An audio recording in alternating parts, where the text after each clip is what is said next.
Hello! Welcome to Quickfire English and this first episode of Zero Preparation Activities for ESL Teachers, in which we discuss classroom activities that you can use to engage your students and that take no time at all to prepare.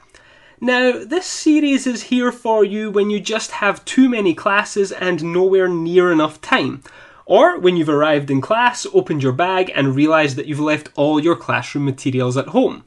Whatever the reason, sometimes we all need to cut down on our prep, so hopefully this series will help you do just that. Okay, I'm going to kick things off with an oldie but goodie vocabulary task. Here I'm talking about word fields. Now, this is one of the most versatile vocabulary tasks around, because as long as you pitch it right, you can use it with students of all levels and in pretty much any context. So how do word fields work? Well, first, all you do is write on the board the topic you want your students to learn about. And let's take driving as an example. Next, you write people, places, things, and actions. Then you split your students into groups and give them a time limit to brainstorm words for each heading. And make sure that every student writes down the words so that they all have copies. So, for our current word field under people, your students might write driver or passenger. Maybe for places, they write road and motorway. For things, they might come up with words like car and bus. And for actions, well, they're probably going to end up with words like drive, crash, and so on. And while the students are working, all you do is monitor how each group is getting on and give them hints and corrections where necessary, until you see that each group has filled up their word field reasonably well. Now, I said you could use this task for pretty much all levels and situations, and maybe you're sceptical about that. Since the example we have here is so simple, is it really going to play well with advanced learners? Well, I can tell you that it does. I've done this with plenty of C1 and even C2 groups, and the students always get really into it. For advanced groups, the trick is just to make the main topic ever more niche and specific.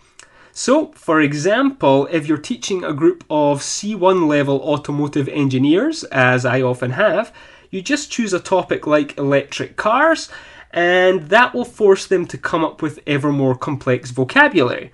For example, under things, they'll have to find words like range anxiety and so on. Okay. Now that we've established what word fields are, let's talk more about how to implement them. So I said before that I begin by writing the main topic and the headings on the board. And that step 2 is to divide the students into groups and give them time to brainstorm. And always make sure that every student writes the group's answers down so that they all have a copy. But how do you handle the feedback process? That part where you gather all the students' answers together for everyone in the group. Well, there are a variety of ways. For example, if you have a relatively small group, you might just give them the chalk or the pen and get them to fill in the word field right there on the board.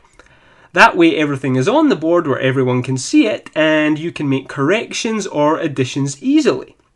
And afterwards, the students can either write everything down or take photos of the board on their phones. Another option is to have your groups write their answers on paper. Then, once they're finished, you go around each group and ask each group for their answers. And as they give their answers, you fill in what they say on the board yourself. Now, be careful with this because it can end up being hugely time-consuming if your groups have written a lot of words.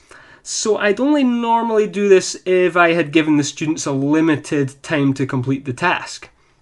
One way to stop the feedback round being so time-consuming is to get the students to check their answers with each other. For example, you can have the students mill around the room individually and talk to people who were in other groups. That way they can check if the other groups had any words that they didn't. You just have to be sure that beforehand you made any necessary corrections with each group as they were working so that the words that people are swapping while they mill around are correct. Okay then, that's us done for today. Now, if you got something out of this video, please hit the like button, and if you think anyone else might benefit from the lesson, go ahead and share it. And if you want to see more videos like this, be sure to hit subscribe. Okay, we are out. Cheers for watching, and I'll see you in the next video.